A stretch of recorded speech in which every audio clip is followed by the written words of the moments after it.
Hello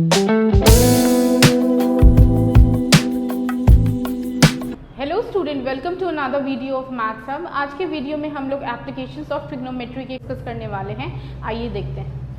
question number 4, the angle of elevation of the top of a tower from a point on the ground which is 30 metre away from the foot of the tower is 30 degree. Find height of the tower. तो हमें tower की height पता करनी है। तो सबसे पहले मैंने एक टावर AB टावर को लेट कर लिया है। ओके, अभी आप देखो, angle of elevation of the top of a tower from a point on the ground, that means ground पे एक पॉइंट है और हम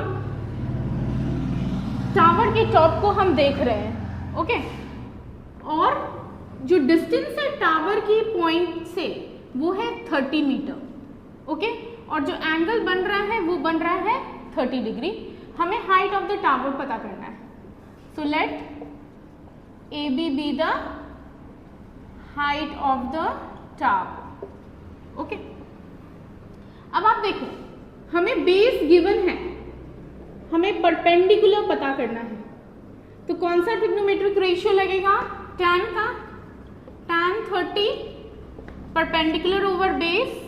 tan 30 होता है 1/√3, परपेंडिकुलर है AB, बेस है हमारा 30। ओके, क्रॉस मल्टीप्लाई हो जाएगा, 30 इज इक्वल्स टू √3 AB। तो AB की जो वैल्यू आएगी वो होगी 30/√3। यहाँ पे हम लोग रैशनलाइज कर रहे हैं। 2√3 में के मैंने आपको ऑलरेडी बताया है कि 2√3 मिलके एक ऑलरेडी 3 बनता है, राइट। तो आपको जो हाइट मिल रही है वो मिल रही है 10√3 मीटर AB की। Question number 5 is, a kite is flying at a height of 60 meter above the ground. The string attached to the kite is temporarily tied to a point on the ground. The inclination of the string with the ground is 60 degree. Find length of the string assuming there is no slack in the string. तो सबसे पहले आप यहाँ पे देखो, एक kite है, वो 60 मीटर की हाइट पे ग्राउंड से फ्लाई कर रहा है। तो एक काइट है जो कि 60 मीटर की हाइट से ग्राउंड से फ्लाई कर रहा है, राइट। तो ये काइट 60 मीटर ग्राउंड के ऊपर है। ओके, और ये जो स्ट्रिंग है ये हमने एक पॉइंट है ग्राउंड में जिसके साथ हमने टाई किया हुआ है, और जो एंगल बन रहा है वो है 60 डिग्री। हमें लेंथ ऑफ द स्ट्रिंग पता करना है, दैट मीन्स हाइपोटेन्यूज हमें पता करना है। दिस इज हाइपोटेन्यूज, ये परपेंडिकुलर हो गया, दिस इज बेस। ओके, अब आप देखो, हमें परपेंडिकुलर दिया हुआ है, हमें हाइपोटेन्यूज पता करना है। तो साइन थीटा क्या होता है? Perpendicular over hypotenuse. तो हमें पता चल रहा है कि हमें साइन थीटा लगाना है, राइट। तो इन ट्रायंगल आप नेम दे दो उसको ABC। Let AC be the string length। Okay, angle बन रहा है 60 degree. So sine 60 is equals to perpendicular over hypotenuse, क्योंकि परपेंडिकुलर गिवन है, हमें हाइपोटेन्यूज निकालना है। साइन 60 होता है √3/2, परपेंडिकुलर है 60, हाइपोटेन्यूज निकालना है। तो H है हमारा AC, क्रॉस मल्टीप्लाई करेंगे, √3AC इज इक्वल्स टू 120 करेंगे, क्रॉस मल्टीप्लाई करेंगे, √3AC इक्वल्स टू हो जाएगा 120 के इक्वल। ओके, अभी AC की वैल्यू निकालेंगे, AC हो जाएगा 120/√3। रैशनलाइज कीजिए, ये हो जाएगा 120√3/3। तो AC की जो वैल्यू हमें मिल रही है कटिंग करके वो है 40/√3 metre. Question number 6 is, a 1.5 meter tall boy is standing at some distance from a 30 meter tall building. The angle of elevation from his eyes to the top of the building increases from 30 degree to 60 degree as he walks towards the building. Find distance he walked towards the building. तो एक tall boy है जिसकी height है 1.5 metre. Suppose this is boy. Okay, AB let कर रहे हैं, वो 30 metre tall building को देख रहा है। Okay, so angle of elevation from his eyes to the top of the building increases from 30 to 60। एक बार जब वो बिल्डिंग के टॉप को देख रहा है और बिल्डिंग की हाइट है 30 मीटर, तो एंगल ऑफ एलिवेशन इंक्रीज हो रहा है। पहले था 30 डिग्री, अब हो जा रहा है 60 डिग्री। तो हमें पता करना है find distance he walk towards the building. Okay, naming करते हैं A B C D E F। Okay, तो हमें यहां पे पता करना है AF। So let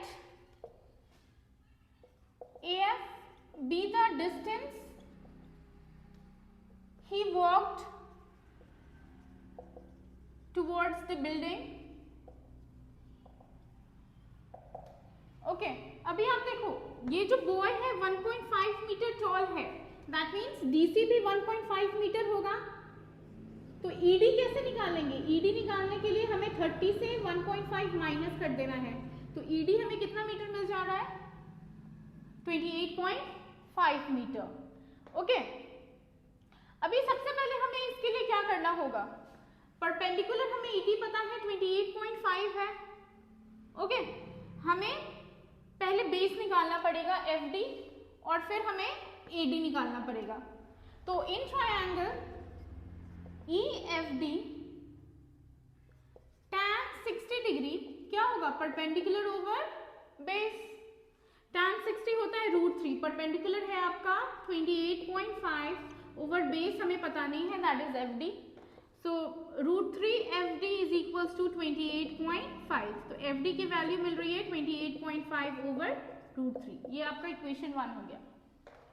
similarly in triangle EAD, okay, फिर हमारा मोटिव है बेस ही निकालना। tan 30 क्या होगा? Perpendicular over base. tan 30 है 1 ओवर √3, परपेंडिकुलर है 28.5 और बेस है हमारा AD। अब आप देखो बेस AD को हम लोग लिख सकते हैं AF plus FD, AF plus FD। Okay, तो हमारा इक्वेशन बनेगा 1 over √3 is equals to 28.5 over AF plus FD। ये हमारा इक्वेशन 2 है। अभी क्या करेंगे? इसको हम क्रॉस मल्टीप्लाई कर लेंगे। तो क्रॉस मल्टीप्लाई कर रहे हैं तो AF plus FD is equals to हो जा रहा है 28.5 √3। ओके, AF हमें निकालना है, FD की वैल्यू हमें पता है। FD की वैल्यू कितनी है?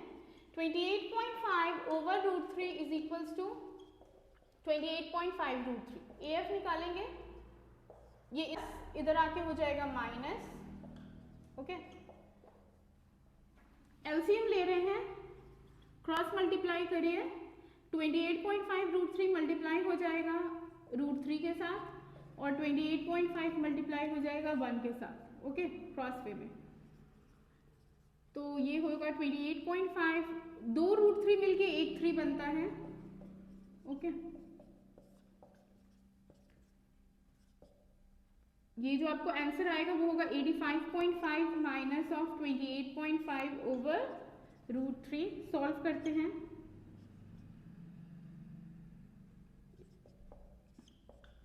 ये आ गया 57 √3। ओके, यहाँ पे हमने क्या किया? रैशनलाइज। तो 57 √3 ओवर 3 कटिंग करके जो आपको वैल्यू मिलेगी वो होगी 19 √3।